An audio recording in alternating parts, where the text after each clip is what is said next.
The fluorescent lights of the hotel conference room buzzed overhead like trapped insects, each flicker sending a fresh wave of exhaustion through my already fatigued mind. I pressed my fingers against my temples, willing away the headache that had been building since 6:01 a.m. 12 hours of consecutive translation work, and the business summit was still going strong. My voice felt raw, my brain foggy from switching between English, Italian, and French without pause. 5-minute break, announced the moderator, and I nearly wept with relief. I grabbed my water bottle and slipped out of the main hall, desperate for a moment of silence away from the corporate jargon and forced networking smiles. The hotel corridor stretched before me, mercifully empty and quiet.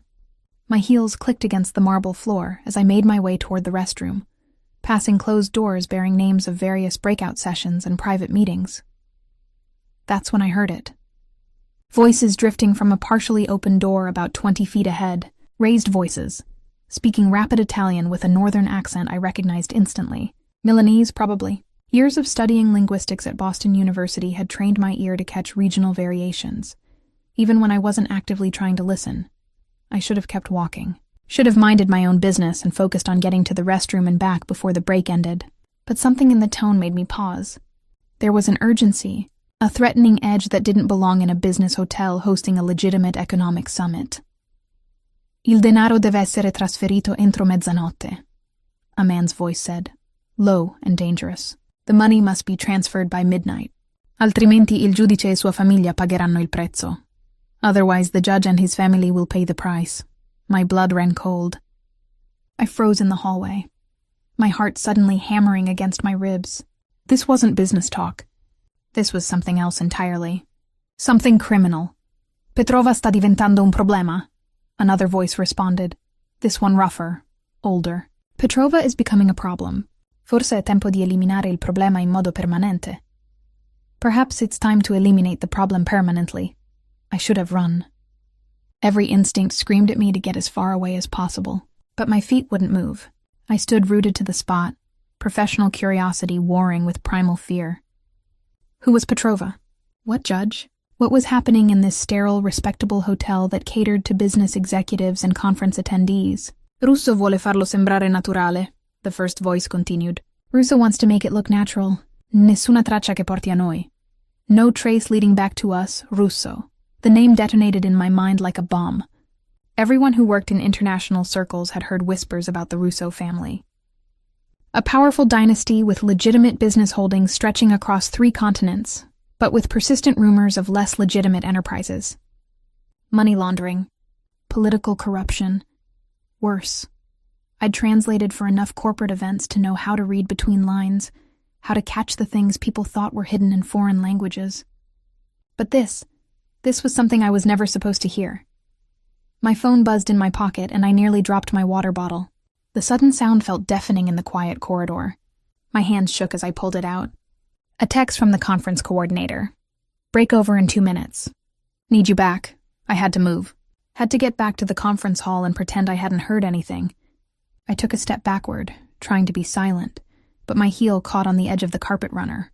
The water bottle slipped from my nervous fingers, hitting the marble floor with a hollow plastic thud that echoed through the corridor like a gunshot. The voices inside the room stopped instantly. Time seemed to slow as I watched the door swing fully open. A man emerged, tall and broad-shouldered in an impeccably tailored charcoal suit. His face was all sharp angles, high cheekbones, and a jaw that looked carved from granite. Dark hair swept back from a high forehead, and eyes, cold, calculating eyes the color of slate, fixed on me with laser focus. Mi scusi, I stammered, my Italian suddenly clumsy on my tongue despite years of fluency. Excuse me, I was just looking for the restroom. He studied me for a long moment and I felt stripped bare under that gaze. Like he could see every thought, every fear, every word I'd just overheard. Another man appeared behind him, older, with silver threaded through his dark hair, and a scar running from his left temple to his jaw. Parli Italiano? The first man asked, his voice smooth as silk over steel. You speak Italian? Un po', I lied, trying to downplay my fluency. A little, just basic phrases. For work. His expression didn't change, but something flickered in those cold eyes. Disbelief. Recognition that I was lying. He took a step toward me, and every muscle in my body tensed, preparing to run. "What's your name?" he asked, switching to English. His accent was subtle but present, cultured and educated. "I should get back," I said instead of answering, bending to retrieve my water bottle with trembling hands. "My break is over." I turned to walk away, trying to keep my pace measured and calm when everything in me wanted to sprint. I made it 5 steps before his voice stopped me cold. "Signorina." "Miss." I turned slowly, my heart in my throat. He stood in the center of the corridor now, hands in his pockets, the picture of casual authority. But there was nothing casual about the way he looked at me, like a predator who just identified prey. "The restroom is that way," he said, pointing in the opposite direction I'd been heading. His lips curved into something that might have been a smile on anyone else. On him, it looked dangerous. Unless you weren't really looking for it. Panic surged through me. "Thank you," I managed, my voice barely above a whisper. I forced myself to walk to the restroom he'd indicated, feeling his eyes burning into my back with every step. My hands shook so badly I could barely turn the door handle. Once inside, I leaned against the sink, staring at my reflection in the mirror. My face was pale, green eyes too wide, copper hair escaping from the professional bun I'd pinned it in that morning. What had I done? What had I walked into? I splashed cold water on my face, trying to calm down, trying to think rationally. Maybe I was overreacting. Maybe it was just business talk that sounded more sinister than it was. Maybe Russo was a common name and had nothing to do with the Russo family. But even as I tried to rationalize, I knew better. The way those men had looked at me, the immediate silence when they'd heard me in the corridor, the thinly veiled threat in the tall man's voice when he'd questioned me. I'd stumbled into something dangerous. I had to get through the rest of the day. Had to finish my translation work, collect my payment, and get out of this hotel. Then I'd forget everything I'd heard. Pretend it never happened. The conference coordinator was waiting when I returned to the main hall, tapping her watch impatiently. "You're late. The French delegation is asking for you." I slipped back into my role, my professional mask firmly in place. For the next 3 hours, I translated discussions about market trends and economic forecasts, smiled politely at delegates, and tried desperately to focus on anything except the conversation I'd overheard. But I could feel him watching me. At first, I thought it was paranoia, my mind playing tricks after the corridor encounter. Then I caught a glimpse of charcoal suit in my peripheral vision. He was standing at the back of the conference hall, partially hidden behind a column, those slate eyes fixed on me with unnerving intensity. My voice faltered mid-sentence. The French executive I was translating for frowned slightly, and I quickly recovered, stumbling through the rest of his speech. But my hands were shaking again, and sweat prickled along my hairline despite the aggressive air conditioning. When the session finally ended at 8:01 p.m., I gathered my materials with hurried efficiency. I needed to get my payment from the conference office and leave. My apartment in Brooklyn had never seemed more appealing. Small, cramped, with water stains on the ceiling and neighbors who fought at 2 a.m., but it was safe. It was mine, and it was far away from here. "Excuse me, Miss Shaw?" I jumped at the voice behind me, spinning around to find a young woman in hotel uniform holding an envelope. "Yes?" My voice came out too high, too nervous. "Payment for your translation services today." She handed me the envelope with a professional smile. "The conference coordinator also wanted me to give you this." She produced a second envelope, this one heavier, made of expensive cream-colored paper with my name written across the front in elegant script. My stomach dropped. "What is this?" I asked. The woman shrugged. "A gentleman asked me to deliver it, said it was important." She walked away before I could ask which gentleman, leaving me standing in the emptying conference hall holding 2 envelopes, my payment in one hand, and something unknown and potentially dangerous in the other. I should have thrown it away, should have walked straight out of the hotel without opening it. Instead, with trembling fingers, I broke the wax seal and extracted a single card. The handwriting was the same elegant script as the envelope. "Miss Shaw, I believe we have matters to discuss. Suite 24 Sept. Come alone. You have 15 minutes before I come find you. Di Russo." The elevator ride to the 24th floor felt like descending into hell, except I was going up. My reflection stared back at me from the polished brass doors. A stranger with wide eyes and skin too pale beneath the harsh lighting. The card felt like it was burning a hole through my blazer pocket where I'd tucked it after reading it 3 times, hoping the words would somehow change. 15 minutes. He'd given me 15 minutes before he came looking for me. I'd already wasted 7 of them standing frozen in the conference hall, debating whether to run. But where would I go? He knew my name, knew I worked as a translator. If someone like Domenico Russo, and I was certain now that's who he was, wanted to find me, my tiny Brooklyn apartment wouldn't keep me safe. The locks I'd installed after moving in last year suddenly seemed laughably inadequate. The elevator chimed softly, announcing the 24th floor. The doors slid open to reveal a corridor vastly different from the lower floors. Here, the carpeting was plush and silent beneath my feet, the walls adorned with original artwork that probably cost more than my entire year's salary. Sconces cast warm, golden light that somehow made the space feel both luxurious and menacing. Suite 2407 sat at the end of the corridor, its double doors imposing and elegant. I stood before them, my hand raised to knock, frozen in indecision for the 100th time. Every rational cell in my brain screamed at me to turn around, to take the stairs down to the lobby and disappear into the New York night, to catch a bus to anywhere that wasn't here. But I'd heard too much. And men like Domenico Russo didn't make idle threats. If he said he'd come find me, he would. Better to face him now, in a public hotel, than wait for him to show up at my apartment at 3 a.m. I knocked twice, the sound seeming to echo forever in the quiet corridor. Enter.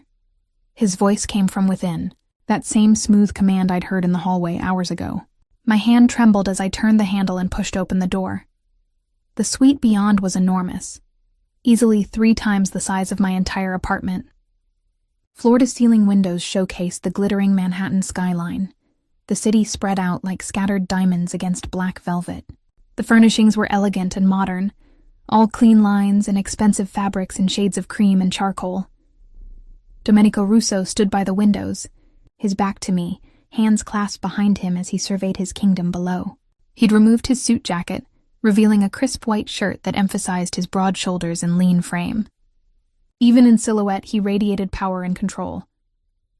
"Close the door," he said without turning around. I hesitated, every instinct warning me not to trap myself in a room with this man, but my hand moved of its own accord, pushing the door shut with a soft click that sounded final, irrevocable. "Come here." It wasn't a request. I forced my feet to move across the plush carpet, stopping a careful distance away from him, close enough to hear, far enough to run if necessary, though I suspected running wouldn't help me now. He turned slowly, and for the first time, I saw him clearly in proper lighting. He was younger than I'd initially thought, perhaps 35, though his eyes held the weariness of someone who'd seen far too much. Sharp cheekbones cast shadows across his face, and his jaw was darkened by 5 o'clock shadow that somehow made him look even more dangerous. But it was his eyes that captured me, the same slate gray I'd noticed in the corridor, but now I could see flecks of darker charcoal within them, like storm clouds gathering. "Miss Shaw," he said, my name sounding different in his accented voice, more intimate somehow. "Or may I call you Natalie?" Hearing my first name from his lips sent a chill down my spine. "How did you know your full name?" He moved to a bar cart positioned near the windows, pouring amber liquid into 2 crystal glasses. "Your conference badge had your first name. The rest was simple research." He held out one of the glasses to me. "Scotch. You look like you need it." I didn't take it. "I should go. I don't know what you think I heard, but don't insult my intelligence by lying."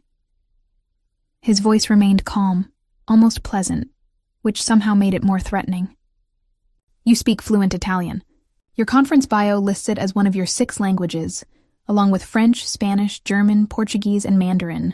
Quite impressive for someone only 27 years old." My throat went dry. He'd researched me, thoroughly. "I heard you in the corridor," he continued, setting both glasses down and moving closer. I fought the urge to step back. "The way you froze, the panic in your eyes when you saw me. You understood every word we said. I didn't, please." He raised a hand, silencing me. "We both know the truth. The question now is what to do about it." Fear spiked through me, sharp and acidic. "Are you going to kill me?" Something flickered across his face. Surprise, perhaps, or amusement? If I wanted you dead, you wouldn't have made it to the elevator. The casual way he said it made my knees weak. I reached out to steady myself against the back of a nearby chair, my fingers digging into the expensive fabric. Then what do you want? I managed. He studied me for a long moment, his gaze traveling over my face with unsettling intensity. I felt exposed under that scrutiny, like he was cataloging every detail, every fear, every desperate thought racing through my mind. Sit, he said finally, gesturing to the chair I was already clinging to. I'd rather stand. It wasn't a request, Natalie. The use of my first name, combined with the steel beneath his polite tone, made me sink into the chair. He took a seat across from me, leaning back with casual grace that belied the danger he represented. You heard a private conversation, he began, steepling his fingers beneath his chin. A conversation about matters that could be problematic if shared with the wrong people. I won't tell anyone, I said quickly. I'll forget I heard anything. I just want to go home and what? He interrupted. Pretend this never happened? Return to your life translating corporate speeches and living in your small apartment in Prospect Heights? He tilted his head. Yes, I know where you live. 3rd floor, corner unit, with the fire escape outside your bedroom window that you should really get fixed. The lock is broken. Ice flooded my veins. He'd been to my apartment, or had someone watching it. The thought of him or his men knowing where I slept, where I was vulnerable, made bile rise in my throat. What do you want from me? I whispered. I want to offer you a job. Of all the things I'd expected him to say, that wasn't one of them. I blinked, certain I'd misheard. A job? You're talented, he said, as if we were discussing something mundane like the weather. 6 languages, all fluent. A degree from Boston University in Linguistics and International Relations. You graduated summa cum laude, worked for the UN briefly before taking freelance translation work. He paused. You're also in debt, student loans totaling $87,000. Medical bills from your mother's cancer treatment last year. $43,000. You work 3 different translation contracts to stay afloat and still barely make rent each month. My face burned with humiliation. He knew everything. Had dissected my life like a specimen under glass. I don't need your pity, I said, trying to inject strength into my voice. I'm not offering pity. I'm offering employment. He leaned forward slightly. I have various business interests that require someone with your linguistic skills. Someone discreet. Someone who understands that certain conversations should remain private. You mean someone you can control? I shot back. Someone who heard too much and now has to work for you or face consequences. That ghost of a smile returned. I prefer to think of it as mutually beneficial. You need money. I need a translator I can trust, or at least one I can monitor. And if I refuse, the temperature in the room seemed to drop several degrees. Domenico's expression didn't change, but something hardened in his eyes. I don't think you want to refuse, Natalie. Not when refusal would raise questions about your mother's medical care at Lenox Hill Hospital. Such expensive treatment. It would be a shame if insurance complications arose. My hands clenched into fists. You wouldn't. I wouldn't want to, he corrected. But I also can't have someone walking around with knowledge of my private affairs. So you have 2 choices. Work for me, under my protection and supervision, or face the consequences of refusing. He stood, moving to the windows again. I'll be honest with you, because I value honesty in my employees. The conversation you overheard involved sensitive business matters. People who know about those matters become liabilities. I eliminate liabilities. The threat hung in the air between us, crystal clear despite his pleasant tone. You're blackmailing me, I said numbly. I'm offering you employment with excellent benefits, he countered. Salary of $200,000 per year, health insurance for you and your mother, immediate payment of all outstanding debts. He glanced over his shoulder at me. All I require is your loyalty and discretion. $200,000. The number made my head spin. That was more than double what I made now, struggling through multiple contracts. And my mother's medical bills gone. Her insurance secured. No more lying awake at 3 a.m., calculating how to make rent and still afford her medication. But it would mean selling my soul to a man who casually discussed eliminating problems permanently. Who knew where I lived and could threaten my mother's care with a single phone call? What kind of translation work? I heard myself ask, hating the surrender in my voice. He turned back to face me fully, satisfaction evident in his expression. Various business meetings, some international travel, occasional document translation. Nothing you're not already qualified to do. And the other part? The part where you eliminate problems? You'll never be asked to participate in anything illegal, he said smoothly. You'll simply translate. What happens with that information afterward is not your concern. It was a lie. We both knew it. The moment I accepted his offer, I'd become complicit in whatever he did. Every conversation I translated, every document I worked on, would make me part of his world. Part of whatever darkness he operated in. I need time to think, I said desperately. You have until midnight tonight. He checked his watch, a platinum piece that probably cost more than my car. That gives you approximately 4 hours. After that, my offer expires, and we move to less pleasant alternatives. I stood on shaky legs, needing to escape this sweet and his overwhelming presence, needing space to breathe and think clearly. One more thing, he said as I reached the door. Don't consider running.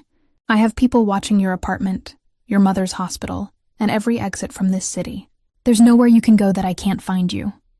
I turned back, anger finally cutting through the fear. You're a monster. His expression didn't change. Yes, he agreed simply. But I'm a monster who's offering you a way out of poverty and into security. Think carefully about which choice serves you better. I fled the suite, my vision blurring with tears I refused to let fall until I was safely in the elevator. As the doors closed, I caught a glimpse of him still standing by those massive windows, silhouetted against the glittering city like a king surveying his domain. And I realized with sinking certainty that I'd already made my choice. I'd made it the moment I heard that conversation in the corridor, the moment I froze instead of walking away, the moment fate or bad luck or cruel coincidence had put me in the path of Domenico Russo. My old life, the one where I struggled but was free, was over. And whatever came next would be lived in the shadow of a man who eliminated problems and called it business. The elevator doors opened in the lobby, releasing me into the still bustling hotel. People moved around me, oblivious to the fact that my entire world had just been dismantled and reconstructed in the span of one conversation.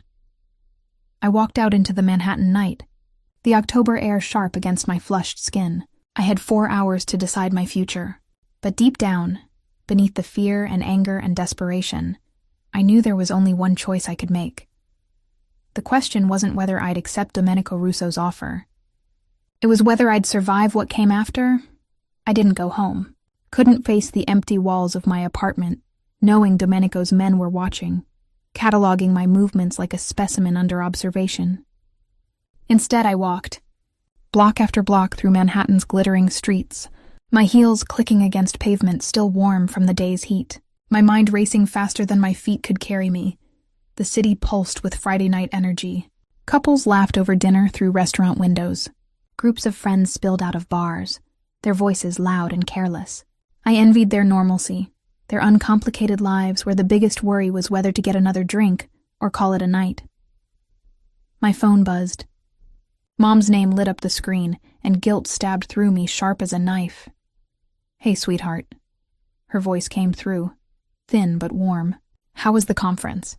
I stopped walking, pressing my back against a brick building, suddenly unable to form words around the lump in my throat. She sounded tired.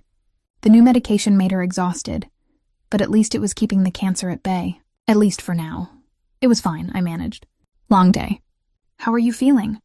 Oh, you know me. Tough as nails. She laughed, but it turned into a cough that lasted too long. When she recovered, her voice had that forced brightness I'd learned to recognize. Listen, honey, I got a call from the hospital today about the bills. They're saying insurance might not cover next month's treatment and...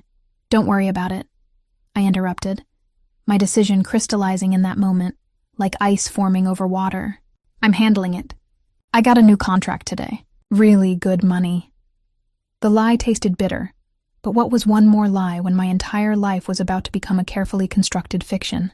Natalie, you don't have to. I want to, Mom. Please, let me take care of this.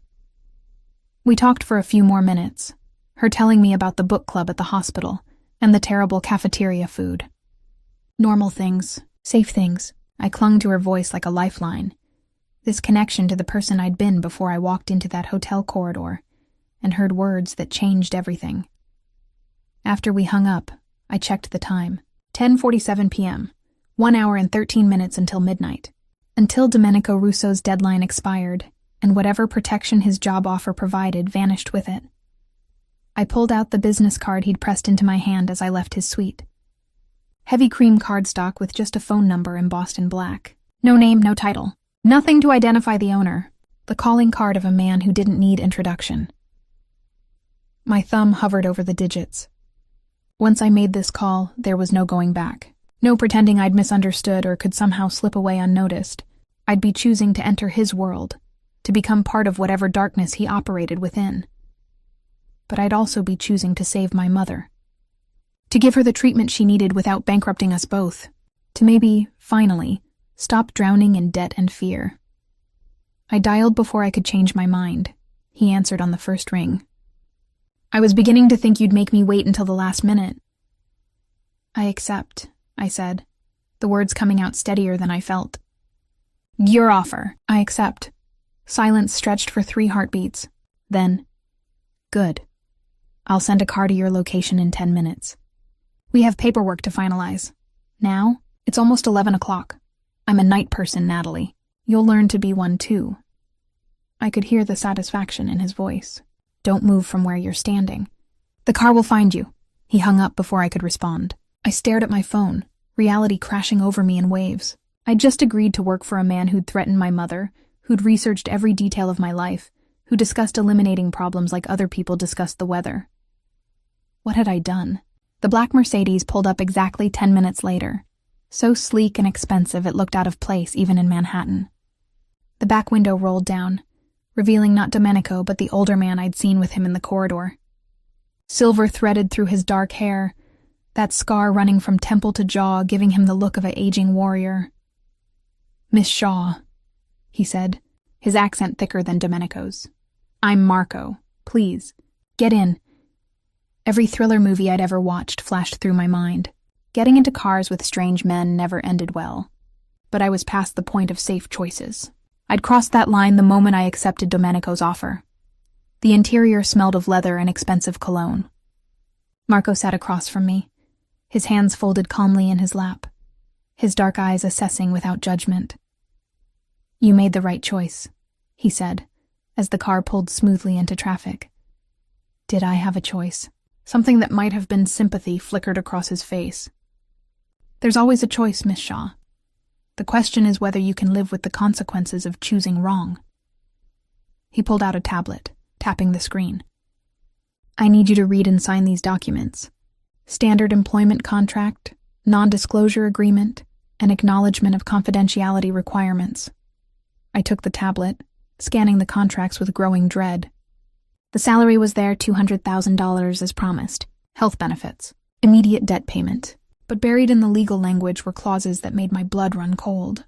Termination of employment only at employer discretion. Mandatory relocation if deemed necessary for security. Acknowledgement that breach of confidentiality would result in legal action and financial penalties.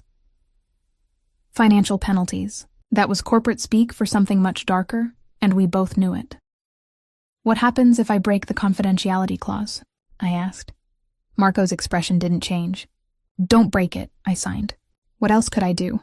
Each signature felt like selling another piece of my soul, but maybe souls were overrated when your mother needed medication and you hadn't had a full night's sleep in 3 years. The car didn't take me home. Instead, we drove to a different hotel, even more upscale than the conference venue, the Peninsula. I'd walked past it 100 times, never imagining I'd step inside its gilt-edged doors. Marco led me through the opulent lobby to a private elevator that required a keycard to operate. We rose in silence to the top floor, my reflection staring back at me from mirrored walls. I looked pale and frightened, my copper hair disheveled from hours of walking, my blazer wrinkled.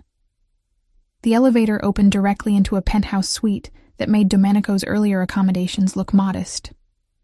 This was obscene wealth, the kind that most people only glimpsed in movies.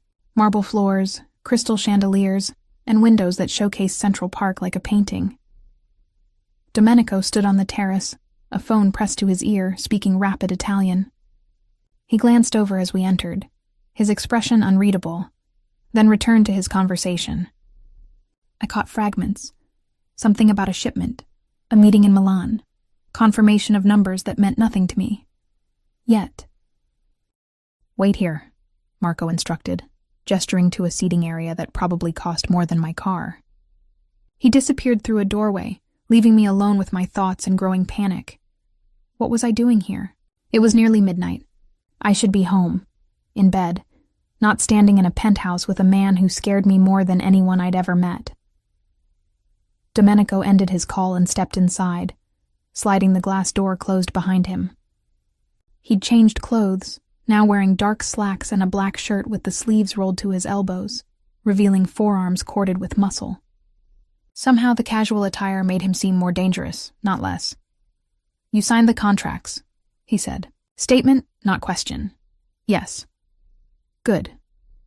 He moved to a bar area, pouring himself something amber. "Your debts will be cleared by Monday morning. Your mother's insurance approved for continued treatment. You'll receive your first paycheck next Friday, half deposited to your account, half held in escrow as insurance of your continued cooperation." Of course, he wasn't just buying my loyalty, he was making sure I couldn't run. Half my salary held hostage to my good behavior. "When do I start?" I asked, trying to inject professionalism into my voice. "You already have." He turned to face me fully. "Tomorrow you'll move into an apartment I've arranged in Tribeca. More secure than your current location. Marco will help you pack in the morning. Wait, I can't just move. I have a lease, belongings, the lease will be handled. Bring what matters, the rest will be replaced." His tone left no room for argument. "You work for me now, Natalie. That means I need to know where you are, who you talk to, what you do, for your safety as much as mine. You mean for your control. Call it what you want. The terms don't change." He set down his glass and walked closer, stopping just inside my personal space, close enough that I could smell his cologne, something expensive and woody that probably cost more per ounce than my monthly grocery budget. "I'm not an unreasonable man. Follow the rules. Do your job, and you'll be well compensated and protected. Cross me, and you'll wish you'd never heard Italian in your life." The threat was crystal clear despite his calm delivery. I met his eyes, refusing to look away even though everything in me wanted to. I wouldn't give him the satisfaction of seeing me cower. "Are we clear?" he asked. "Perfectly." "Good." He stepped back and I could breathe again. "Marco will take you home. Pack a bag for tomorrow. Comfortable clothes, professional attire. We leave for Milan on Sunday." "Milan? You didn't mention travel in the contract." "I mentioned occasional international travel. Consider this occasional." He pulled his phone out again, already moving on to his next task. "You'll need a passport." "Do you have one?" "Yes, but nothing. We're attending a business meeting. You'll translate. That's your job." He glanced up, those slate eyes pinning me in place. "Unless you're having second thoughts." I wasn't stupid enough to admit the truth. No second thoughts." "Excellent. Marco will brief you on the meeting details tomorrow. Get some sleep. You look exhausted, dismissed. Like I was just another employee, another tool in his arsenal, which I suppose I was now." The realization sat heavy in my chest as Marco reappeared and gestured for me to follow. The car ride back to Brooklyn felt surreal. Marco remained silent, but I caught him watching me in the reflection of the window, his expression thoughtful. "You're wondering if you made a mistake," he said finally. I didn't bother denying it. "Wouldn't you?" "Probably." He shifted, leaning forward slightly. "But I'll tell you something, Miss Shaw. I've worked for Domenico for 15 years. In that time, I've seen him deal with countless problems, countless people who crossed him or got in his way." He paused. "He could have made you disappear. Could have solved his problem the easy way. The fact that he offered you employment instead tells me something." "What?" "That he saw value in you beyond just silence. Domenico doesn't waste resources. If he's investing in you, it's because he believes you're worth the investment." Marco sat back. "Don't prove him wrong." We pulled up outside my building, shabby and tired compared to the glittering Manhattan towers I'd just left. My apartment windows were dark, but I noticed a black SUV parked half a block down, its occupants barely visible through tinted glass. "They'll watch all night," Marco said, following my gaze. "For your protection. Or to make sure I don't run. Both can be true." He handed me a business card, different from Domenico's. This one had a name, Marco Castellano, and a phone number. "If you need anything, call. I'll be here at 8:01 a.m. to help you pack." I climbed out of the car, my legs shaky from exhaustion and stress. My building's door stuck as always, requiring 2 hard pulls before it gave way. The hallway smelled of someone's dinner, garlic and tomatoes, and old carpet. Home. For one more night. My apartment felt smaller than ever when I let myself in. I stood in the center of my tiny living room, taking in the secondhand furniture and the crack in the ceiling I'd been meaning to patch for months. This had been my sanctuary, my hard-won independence after Boston, after the relationship that had nearly broken me, after clawing my way to something that was mine. Now it was just a temporary stop on the way to something I couldn't yet comprehend. I packed mechanically, pulling clothes from my closet, gathering toiletries, packing the few photographs I couldn't bear to leave. My mother smiling before she got sick, my graduation photo, the picture of my father before he died when I was 12. My phone buzzed with a text from an unknown number. "Sleep well. Tomorrow your new life begins. Dar Domenico Russo." Even his texts felt like commands. I didn't sleep well. I didn't sleep at all. I lay in my bed, staring at the water-stained ceiling, watching shadows move across the wall as cars passed outside. The fire escape rattled in the wind. That broken lock Domenico had mentioned banging softly. He was right about that, as he seemed to be right about everything. I should have fixed it months ago, but I'd been too busy working, too stressed about money, too focused on survival to worry about maybes and what-ifs. Now the what-ifs had caught up with me, and survival meant something entirely different. It meant working for a man who operated in shadows, who made people disappear, who'd researched every vulnerability I had and weaponized them with surgical precision. Dawn crept through my window, painting everything in shades of gray. In a few hours, Marco would arrive. I'd pack up my life, what little of it fit in suitcases. I'd move to an apartment I'd never seen, in a neighborhood I'd only visited as a tourist. I'd become someone new. Someone who worked for Domenico Russo. Someone who translated conversations that could get people killed. Someone who'd sold her freedom for her mother's life and called it a good deal. The funny thing was, I'd do it again. Would make the same choice 100 times over if it meant my mother got to live. If it meant she didn't spend her final months, weeks, days worrying about bills and bankruptcy and leaving me with nothing but debt. Maybe that made me weak. Or maybe it made me human. I got up as the sun finally broke over the horizon, splashing gold across my shabby room. I made coffee in my ancient coffee maker, drank it standing at the window, watching my neighborhood wake up. The bodega owner across the street rolled up his gate. A mother walked past with a stroller. Normal people living normal lives. I was no longer one of them, and I never would be again. Marco arrived at exactly 8:00 a.m. as promised. I'd been ready for an hour, my belongings condensed into 3 suitcases and 2 boxes of things I couldn't bear to leave behind. Books mostly, and photo albums my mother had kept. The accumulated evidence of a life that was ending today. "This is everything?" Marco asked, surveying my packed belongings with something like surprise. I travel light. I didn't mention that most of my furniture had come with the apartment, or that I'd never accumulated much after fleeing Boston 3 years ago. Possessions felt like anchors then, things that could weigh you down when you needed to run. How ironic that I was running again. Except this time toward danger instead of away from it. 2 of Marco's men, silent and efficient, carried my things down to the waiting SUV. I took one last look at the apartment that had sheltered me through my poorest, loneliest years. The kitchen where I'd learned to make meals for $2. The bathroom where I'd cried after particularly brutal translation shifts. The bedroom where I'd lain awake calculating impossible budgets. "Ready?" Marco asked gently. "No." "Yes." The apartment in Tribeca stole my breath. Floor-to-ceiling windows overlooked the Hudson River, morning light pouring across hardwood floors that gleamed like honey. The furniture was modern and expensive, all clean lines and neutral tones. The kitchen had marble countertops and appliances I wasn't sure I knew how to operate. 2 bedrooms, 2 bathrooms, a living space larger than my entire previous apartment. "It's too much," I whispered. "It's secure," Marco corrected. "Doorman downstairs, cameras on every floor, reinforced locks. Mr. Russo takes the safety of his employees seriously." He set my suitcases in the master bedroom, which featured a bed that could sleep 4 in a closet bigger than my old bedroom.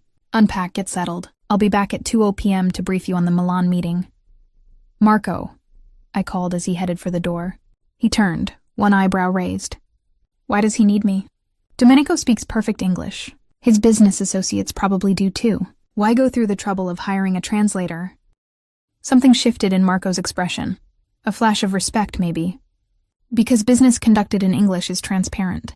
Everyone understands, everyone hears. Business conducted in Italian, French, Mandarin, that creates layers. Privacy, control of information." He paused. "Mr. Russo's empire is built on knowing what others don't. You'll help him maintain that advantage." After he left, I wandered through the apartment like a ghost haunting someone else's life. I opened cabinets to find them stocked with expensive cookware. The refrigerator held basics: milk, eggs, fresh vegetables, and bread. Someone had prepared for my arrival with disturbing thoroughness. In the bathroom, luxury toiletries lined the counter. Designer brands I'd only seen in magazines. Plush towels hung from heated racks. The shower was large enough for 3 people. With multiple heads and controls, I'd need an instruction manual to understand. I unpacked mechanically, hanging my discount clothes in that massive closet where they looked pathetic and lost. My few books went on built-in shelves in the living room, surrounded by empty space that emphasized how little I owned. The photos of my mother and father found a home on the dresser in my new bedroom. My phone buzzed. Another text from Domenico's number. "How's the new place?" I stared at the message, unsettled by his timing. Was he watching somehow? Or just checking in on his investment? "It's fine," I typed back. "Thank you." 3 dots appeared then. "Don't thank me. You're earning it. See you tonight for dinner. 7 p.m. Marco will bring you. Dinner. With Domenico." The thought sent anxiety spiking through my chest. I'd hoped for time to adjust, to process everything before facing him again, but apparently I was on his schedule now. My time, my choices, all belonged to him. I spent the afternoon trying to distract myself. I researched Milan, reading about the city I'd be visiting for the first time. I practiced my Italian, running through business phrases and formal vocabulary. I tried on different outfits for dinner, finally settling on a simple black dress that seemed appropriate without being too formal. Marco returned at 2:00 p.m. exactly, carrying a leather folder thick with documents. "The Milan meeting," he began, settling into the living room couch while I took the chair across from him. "Mr. Russo is negotiating a partnership with the Lombardi family. Import-export, primarily textiles and luxury goods." "Primarily?" I caught the word. "The Lombardis have other interests, as does Mr. Russo. Your job is to translate only what's said in the meeting. Nothing more, nothing less. Don't interpret. Don't add context. Don't offer opinions. Just words." His dark eyes held mine. "And what you hear stays confidential. Always." The contract covered that pretty clearly. The contract is a formality. I'm telling you this for your own safety. He pulled out a photo from the folder, sliding it across the coffee table. A man in his 50s, silver-haired and distinguished, smiled from what looked like a corporate headshot. Antonio Lombardi. Charming, educated, ruthless. He'll try to engage you in conversation, make you feel comfortable. Don't let him. Why not? Because he'll be testing you, seeing if you're loyal to Domenico, or if you can be turned. Marco produced another photo, this one of a younger man with cold eyes and a cruel mouth. His son Luca. Avoid him entirely. He has a reputation with women, and not a good one. The warning made my skin crawl.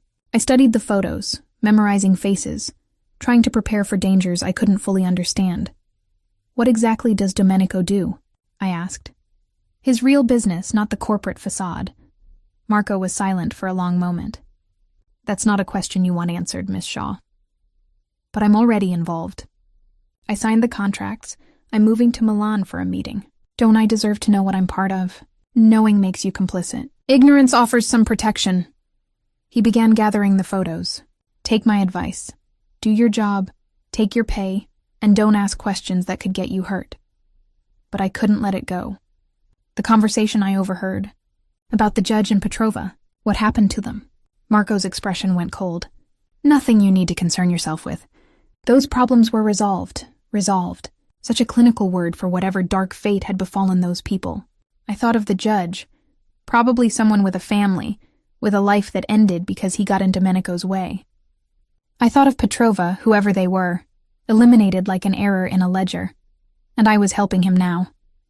Facilitating his business, making his communications easier, enabling whatever he did in the shadows. I see you're having doubts, Marco observed. Wouldn't you? I had mine 15 years ago when Domenico pulled me out of a situation that would have killed me. I decided loyalty to him was better than whatever alternative I faced. He stood, preparing to leave. You'll face that same choice repeatedly, Miss Shaw.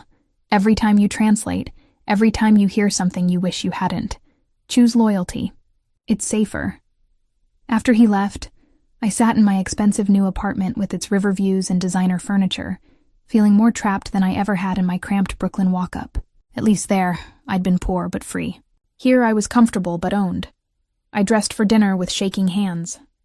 The black dress fit well. Professional without being provocative. I applied minimal makeup, not wanting to appear like I was trying too hard. My copper hair I pulled back in a low bun, sleek and controlled. Marco collected me at 6:45 p.m., his expression approving when he saw me. Perfect. Elegant but understated. Mr. Russo will be pleased. The restaurant was exclusive, the kind of place that didn't have prices on the menu, because if you needed to ask, you couldn't afford it. The maitre d' recognized Marco immediately, leading us through the main dining room to a private area and back. Domenico sat alone at a table set for two, candlelight casting shadows across his sharp features. He dressed in a dark suit, crisp white shirt open at the collar, no tie. He looked up as I approached, and something flickered in his slate eyes. Appreciation, maybe, or calculation. Natalie. He stood, the gesture oddly courteous from a man who'd threatened my mother. You look lovely. Thank you. I took the seat Marco pulled out for me, acutely aware of Domenico's gaze tracking my every movement. Wine? Domenico gestured to the bottle already open, something red and expensive. Water is fine. Afraid I'll get you drunk and extract secrets? His lips curved into that dangerous smile. I don't need alcohol for that.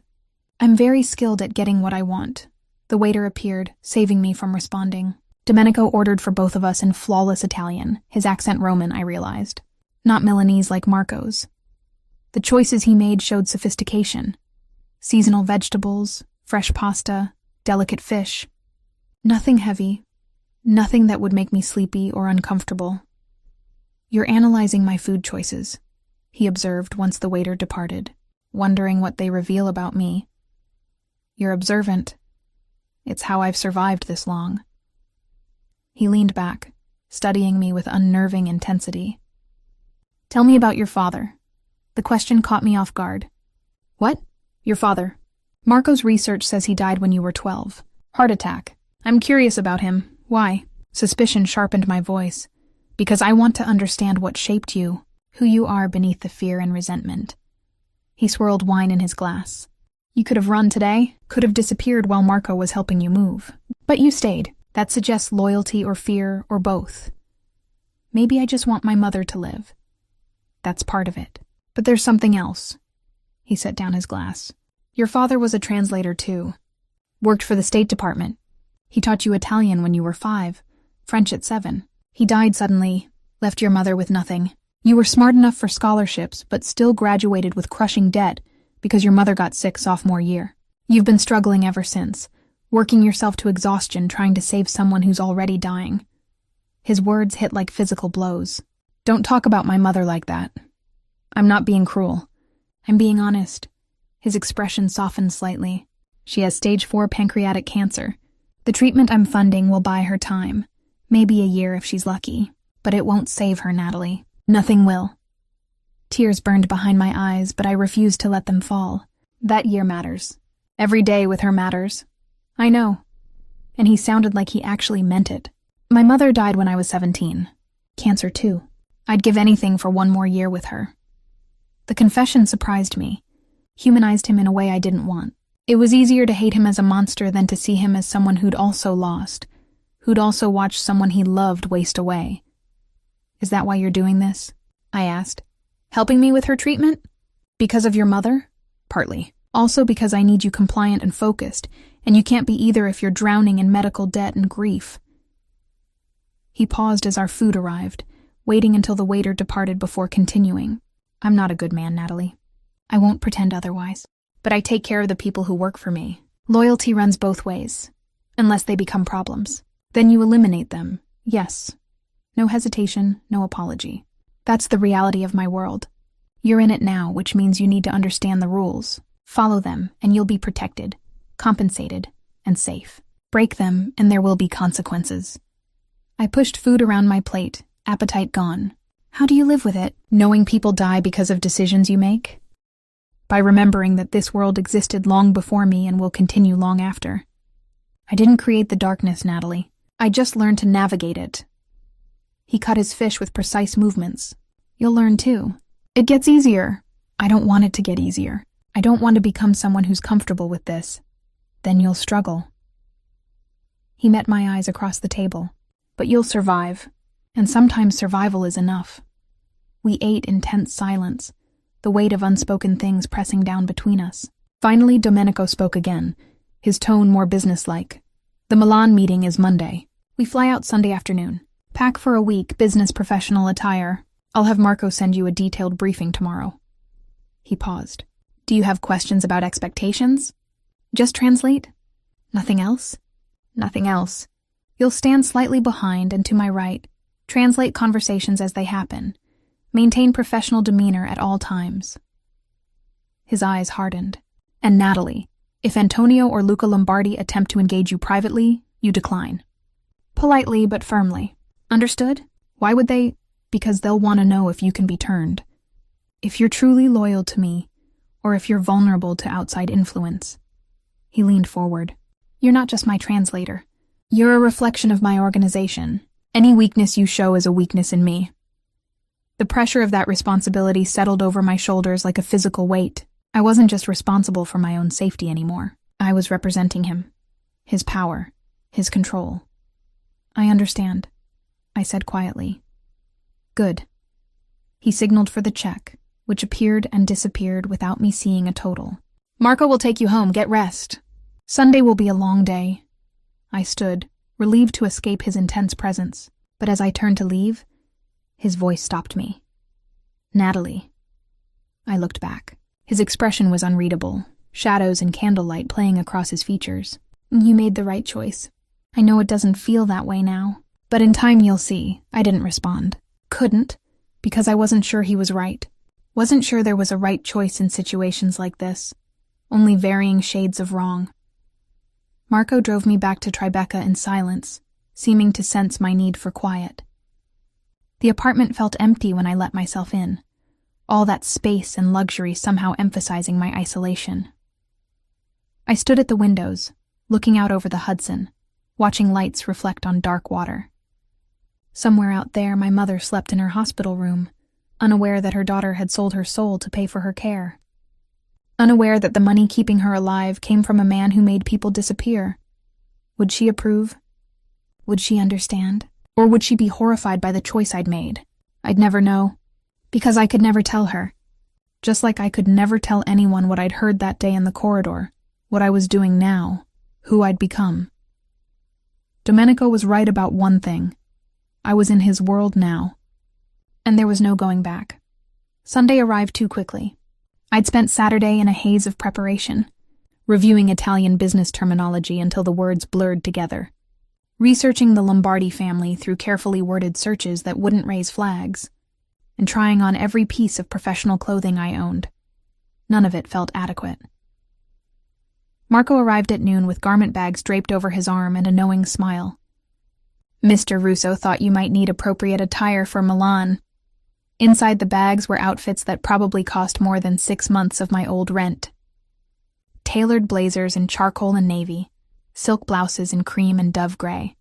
pencil skirts that would fit perfectly, designer shoes with red soles I recognized from magazine spreads. Even the undergarments were luxury brands, everything chosen with impeccable taste. "I can't accept these," I protested weakly. "You already did when you signed the contract. Professional attire is provided."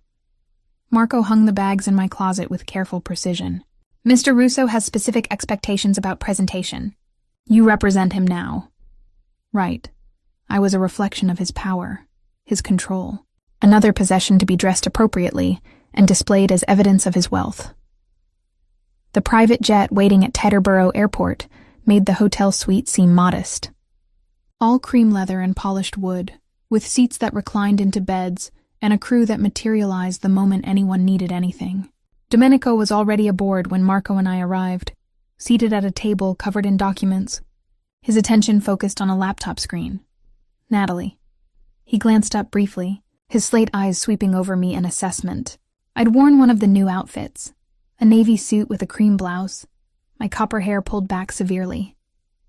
His slight nod suggested approval. "We'll go over the meeting parameters during the flight. Make yourself comfortable."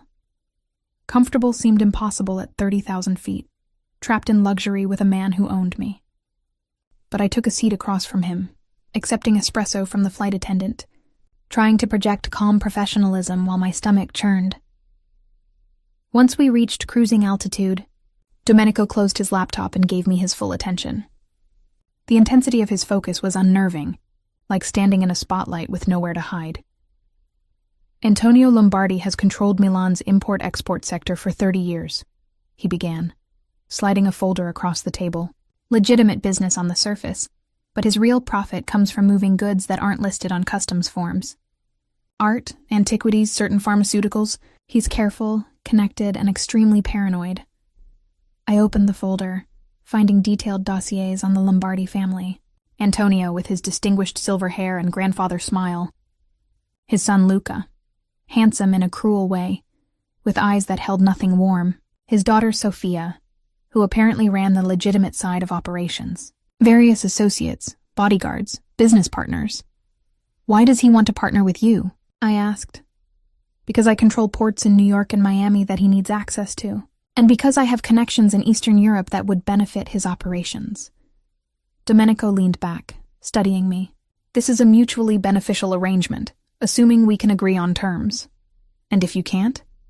Then we part professionally and find other solutions." His tone suggested those solutions might be less than peaceful. "Your role is simple.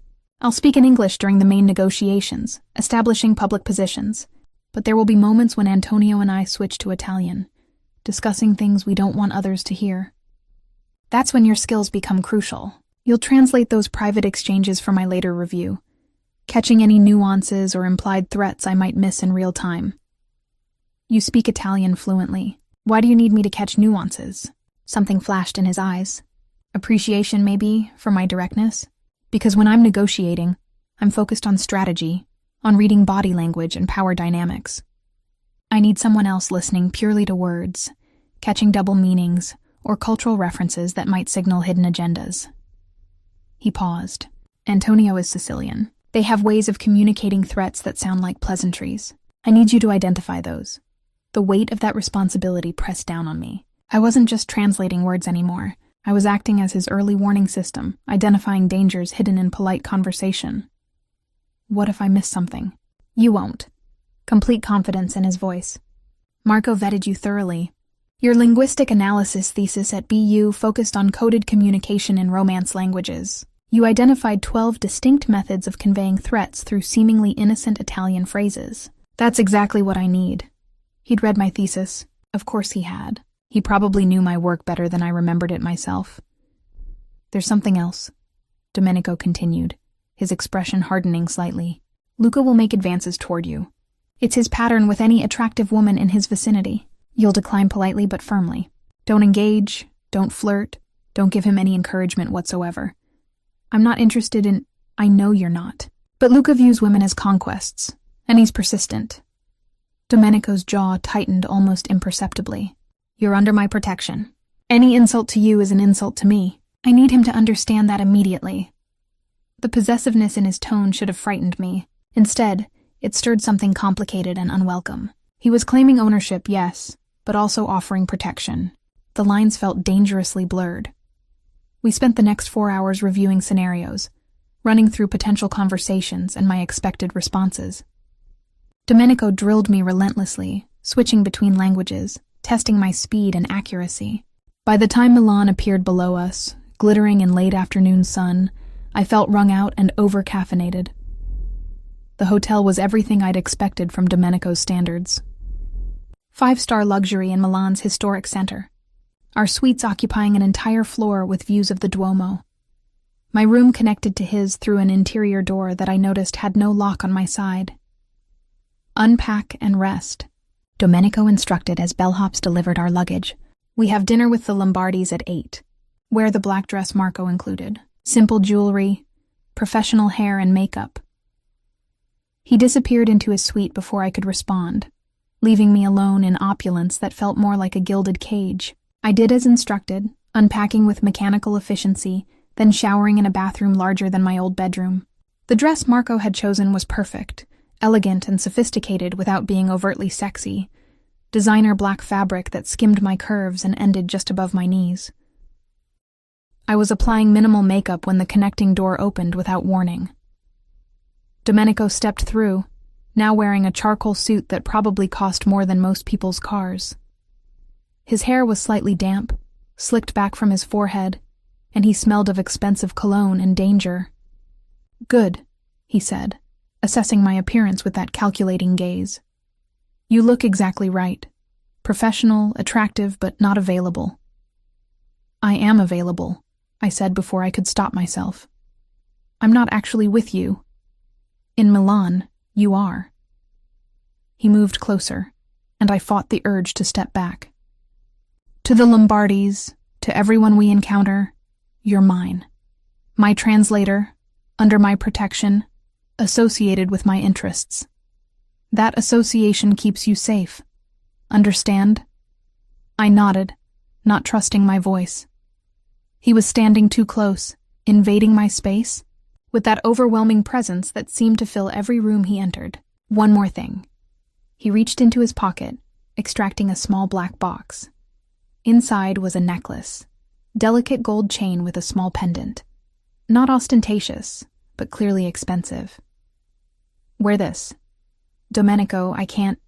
You can and will. It's not a gift. It's a costume piece for the role you're playing." He moved behind me, and I felt his fingers brush my neck as he fastened the clasp. His touch was surprisingly gentle, at odds with everything else about him. "There. Perfect." I looked in the mirror, seeing us reflected together, him tall and powerful in his dark suit, radiating controlled menace. Me looking smaller somehow, despite my height and heels, the necklace sitting against my collarbone like a brand of ownership. "We should go," I said, needing distance from this moment. The restaurant was exclusive, naturally. Private dining room, security that looked like guests, and enough wealth concentrated in one space to fund a small country. Antonio Lombardi held court at the head of the table, laughing at someone's joke, playing the role of charming patriarch. He stood as we entered, arms spread in welcome. "Domenico. Finally, we meet in person." His Italian was Sicilian accented, warm and effusive. "And who is this lovely creature?" "My translator, Natalie Shaw." Domenico's hand settled on the small of my back, possessive and warning. "She'll be facilitating our discussions." Antonio's eyes traveled over me with uncomfortable thoroughness. "Bellissima. You have excellent taste, my friend." "In all things," Domenico replied smoothly. Luca appeared at his father's elbow, and I understood immediately why Marco had warned me. He was handsome in a predatory way, with dark eyes that stripped and assessed simultaneously. His smile held nothing kind. "Miss Shaw." He took my hand before I could prevent it, pressing his lips to my knuckles in a gesture that lingered too long. "A pleasure. I hope you'll sit next to me during dinner. I'm always eager to practice my English."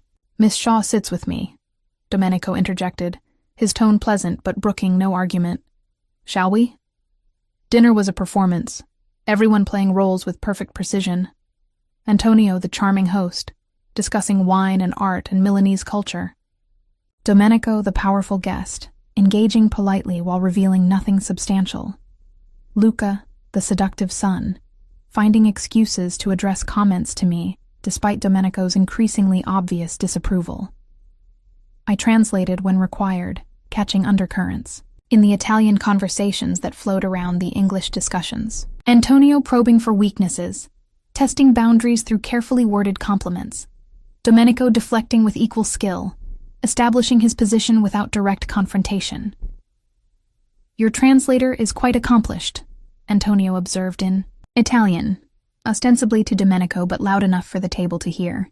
"Such linguistic gifts are rare. You must value her highly." "I value all my people appropriately," Domenico responded, also in Italian. The exchange seemed innocent, but I caught the real meaning. Antonio was asking if I could be bought. Domenico was saying no. "Perhaps Miss Shaw would enjoy seeing Milan's cultural sites," Luca suggested in English, his attention fixed on me. "I'd be happy to provide a personal tour tomorrow." "Miss Shaw's schedule is full," Domenico said before I could respond. His hand found my knee under the table, a gesture hidden from view but unmistakably possessive. "Perhaps another time." The message was clear. I was off limits.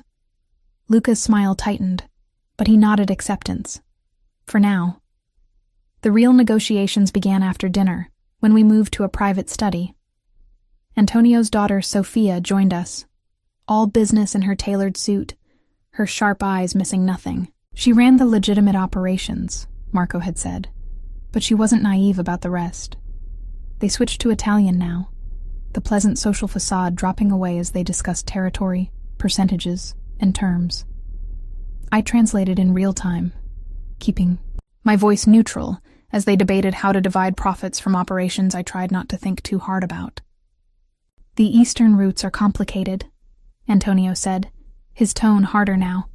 "Petrova controlled them before his unfortunate accident. Now there's a vacuum, and various parties are attempting to fill it, violently." I kept my face neutral at the mention of Petrova, the name from the conversation I'd overheard. The problem that had been eliminated permanently. "I have connections in Prague and Warsaw," Domenico replied. "With your distribution network in Western Europe, we could establish control before the situation deteriorates further." They talked for hours, hammering out details while I translated and tried to ignore the implications. This was arms dealing, I realized. Or drug trafficking. Or both. Hidden beneath discussions of import-export and logistics were operations that destroyed lives, and I was facilitating them. Finally, near midnight, they reached preliminary agreements. Handshakes exchanged, promises made, with the understanding that lawyers would formalize everything later. Antonio walked us to the entrance, all warm goodbyes and plans for future dinners. "Your translator performed excellently," he said to Domenico in Italian. "So professional, so accurate, a valuable asset." "I'm aware of her value," Domenico responded, his hand settling possessively on my waist, "which is why I protect it carefully." In the car back to the hotel, silence stretched between us. Domenico stared out the window at Milan's nighttime streets, his expression unreadable. Finally he spoke. "You did well tonight. Better than I expected for your first negotiation." I translated words. That's all. "You did more than that. You caught the threat in Antonio's comment about Petrova. I saw your recognition." He turned to face me. "And you didn't react when Luca put his hand on your arm during dinner. Professional, despite provocation." I'd tried to forget that moment, Luca's fingers trailing down my forearm while he asked some innocuous question. The touch had made my skin crawl, but I'd smiled politely and stepped away. "I want to go home," I said quietly.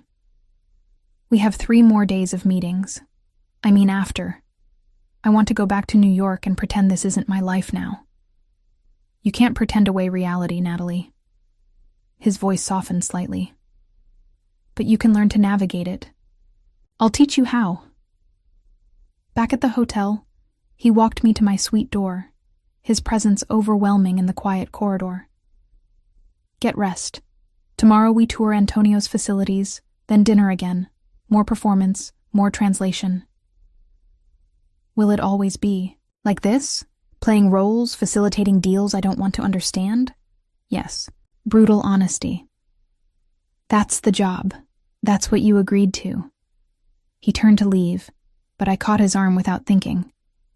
He froze, looking down at my hand on his sleeve, then up to meet my eyes. What happens if I can't do this? I whispered.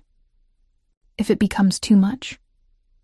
For a moment, something almost human flickered across his face. Then I'll help you carry the weight until you can. I don't abandon my people, Natalie. Remember that. He disappeared into his suite, leaving me alone with promises that felt like threats, and threats that sounded like protection. I locked my door, knowing it was futile since he controlled the connecting entrance, and lay awake staring at the ceiling. Somewhere in the city, Antonio Lombardi was probably celebrating his new partnership. Luca was likely planning how to corner me alone despite Domenico's warnings. And Domenico himself was on the other side of that unlocked door, a man who eliminated problems and called it business. And I was here, complicit in all of it, bought and paid for with my mother's life. The next 3 days in Milan blurred together, in an exhausting parade of meetings, dinners, and carefully staged performances. I translated conversations about shipments and territories, smiled politely while dodging Luca's increasingly bold advances, and tried not to think too deeply about what I was enabling. By Thursday morning, when we finally boarded Domenico's jet for the return flight, I felt hollowed out, emotionally depleted in a way no amount of sleep could fix. You're quiet, Domenico observed once we reached cruising altitude.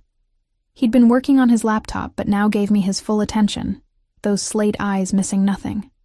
Just tired. It's more than that. He closed the computer. Talk to me. About what? How I spent 3 days helping you negotiate deals that probably get people killed? How I smiled and translated while men discussed human lives like they were commodities? The words spilled out before I could stop them. Weeks of suppressed emotion finally breaking through. Domenico's expression didn't change. Yes, tell me how that made you feel. Does it matter? I don't have a choice. You always have a choice, Natalie. You chose to accept my offer. You chose to get on this plane to Milan. You're choosing every moment to continue. He leaned forward slightly. I won't pretend your choices are easy or that the options are fair. But they're still choices. I looked away, unable to hold his intense gaze. My mother called yesterday. She said the new treatment is working, that she feels stronger. She was so happy, so grateful. My voice cracked. She has no idea what I did to give her that. Would you undo it? If you could go back to that corridor, walk past that door without hearing, would you? The question hung between us. I wanted to say yes, wanted to believe I'd choose differently. But the image of my mother's face, the relief in her voice, the possibility of one more year together, it made the answer complicated. I don't know, I whispered. At least you're honest. He stood, moving to the bar and pouring 2 glasses of whiskey. He pressed one into my hand despite my protest.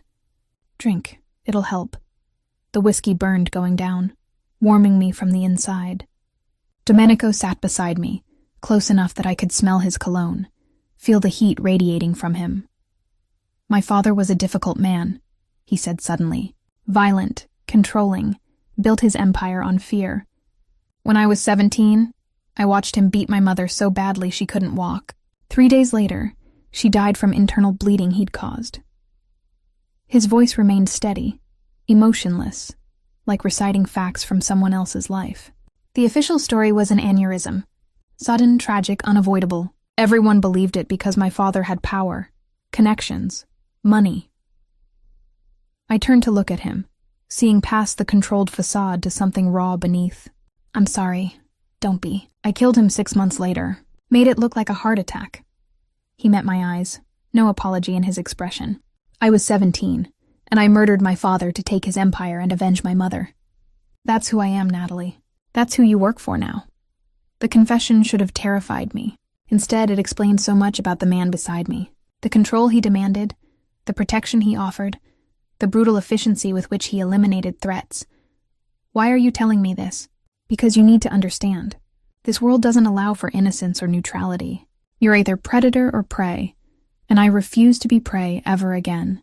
He took my whiskey glass, setting it aside, then captured my chin gently, forcing me to meet his eyes. You're not prey either, Natalie. You're stronger than you think. These 3 days prove that. I don't feel strong. I feel compromised. Compromised implies you had purity to lose. None of us do. We're all just trying to survive, protect the people we love, find meaning in the choices we make. His thumb brushed across my cheekbone, the gesture unexpectedly tender. Your mother is alive because of you. That matters more than anything else, does it?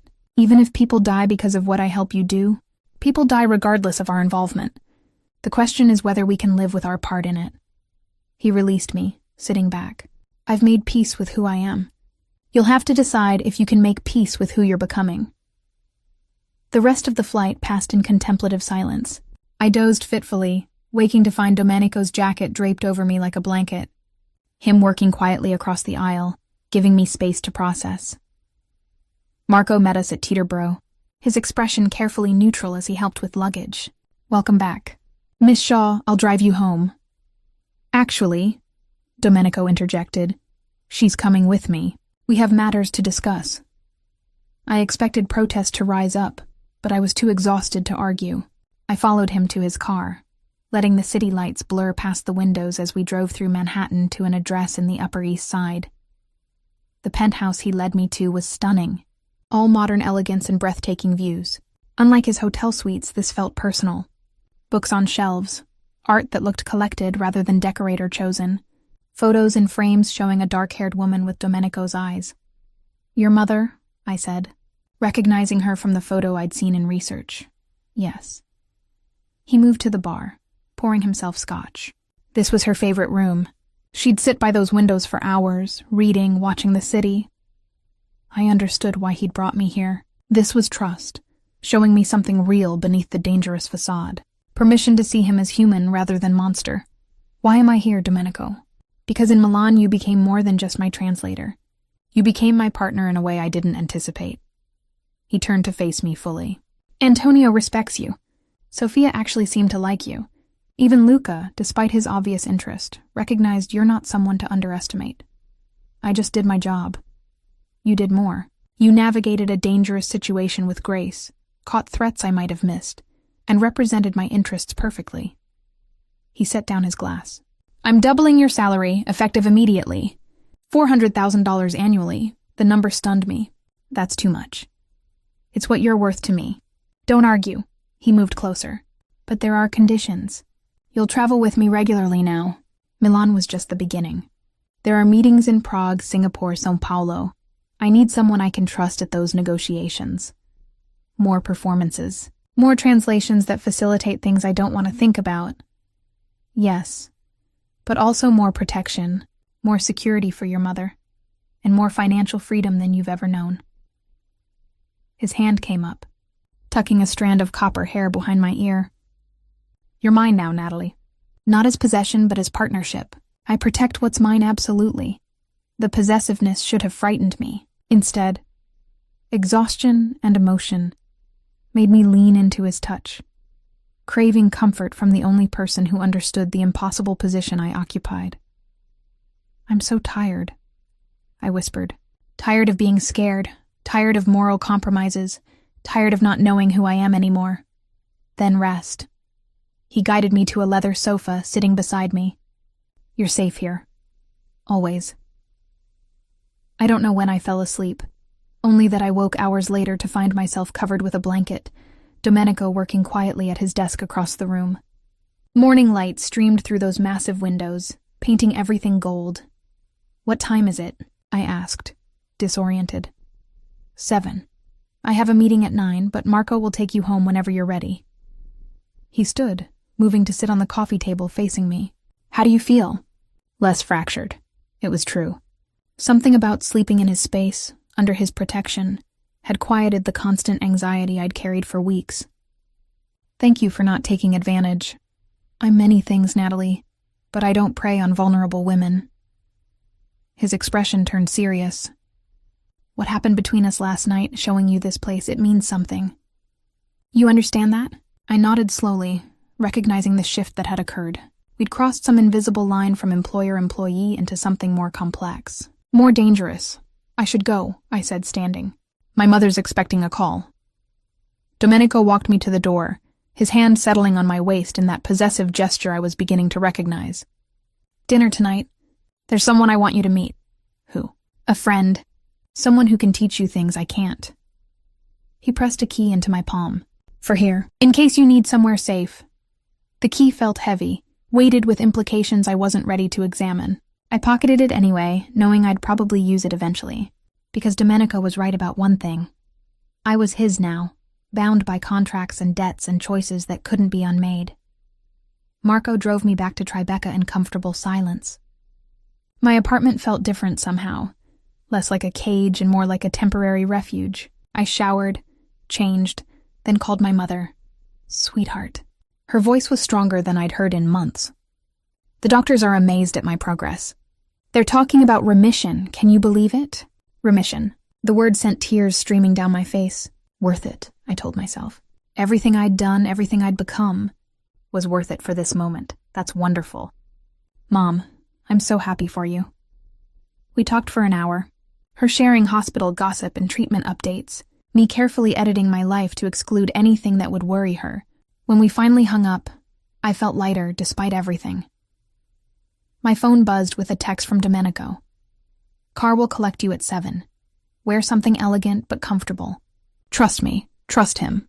The man who'd threatened my mother, researched my entire life and pulled me into a world of moral ambiguity. The man who'd also saved her life, protected me in Milan, and shown me vulnerability few people probably ever saw. I was beginning to realize trust and fear weren't mutually exclusive. I could be terrified of Domenico Russo while simultaneously trusting him to keep his word, to protect me, to value me beyond my usefulness. That evening, I dressed in one of the outfits he'd provided, a deep emerald dress that brought out my eyes. I applied makeup carefully, styled my hair in loose waves, and admitted to myself that I wanted to look good for him. The admission felt like surrender. Marco collected me precisely at 7, driving us to a restaurant in Little Italy that looked unassuming from outside. But the moment we entered, I recognized this was no ordinary establishment. Security disguised as diners, deference from staff that went beyond excellent service, and at a private table in back, Domenico with an older woman who had his same slate eyes. Natalie, he stood, gesturing me forward. This is my Aunt Carmela. She raised me after my mother died. Carmela assessed me with shrewd intelligence, then smiled warmly. So you're the translator my nephew won't stop talking about. Sit, child. Let's get to know each other. The evening that followed was surreal. Carmela told stories about young Domenico, humanizing the dangerous man beside me. She asked about my family, my education, my life, with genuine interest that felt maternal. He needs someone like you, she said eventually, her English touched with Italian accent. Someone smart enough to challenge him, strong enough to survive his world, and good enough to remind him he's more than the darkness. Zia, Domenico warned softly. Hush, I'm allowed to meddle. She patted my hand. You're good for him, Natalie. And I think he's good for you too, even if neither of you wants to admit it yet. Later, after dinner, Domenico walked me to Marco's car. The night air was cool, carrying sounds of the city we both navigated so differently. Your aunt is lovely, I said. She's also right, about most things. He turned me to face him, hands settling on my shoulders. These past weeks you've become essential to me. Not just as translator, but as someone I trust in a world where trust is currency. Domenico, let me finish. I know this isn't the life you would have chosen. I know I forced your hand, used your mother's illness as leverage, pulled you into situations you weren't prepared for. His grip tightened slightly, but I don't regret it. And I don't think you do either, not entirely. He was right, and the admission terrified me. What are we doing here? What is this becoming? Something complicated. Something that probably breaks a dozen boundaries in professional ethics. His thumb brushed across my collarbone, tracing the line of the necklace I still wore from Milan. But also something real. Maybe the only real thing in my life right now. Before I could respond, he kissed me. Gentle at first, questioning, giving me chance to pull away. When I didn't, when I instead gripped his jacket and pulled him closer, the kiss deepened into something desperate and claiming. We broke apart breathless, his forehead resting against mine. "This changes everything," I whispered. It was already changed. We're just acknowledging it now. He stepped back, his expression unreadable again. "Go home. Think about what you want. We'll talk tomorrow." Marco drove me back to Tribeca, but my mind stayed with Domenico, replaying that kiss, those words, the impossible situation we'd created. I stood at my windows overlooking the Hudson, the key to his penthouse burning a hole in my pocket. I'd translated a conversation by accident and lost my freedom. Been threatened and blackmailed into service, watched my morals compromise and my life reshape around a dangerous man's world. But I'd also saved my mother. Found protection and partnership. Discovered strength I didn't know I possessed. And maybe, terrifyingly, found something like love in the most unlikely place. My phone buzzed one final time. Domenico's message was simple. "Sleep well. Tomorrow we start planning Prague. Together. Together. Not employer and employee, not captor and captive, but partners navigating darkness, finding light in each other's presence, building something neither of us expected from the ashes of the life I used to know." I typed back, "Together," and meant it.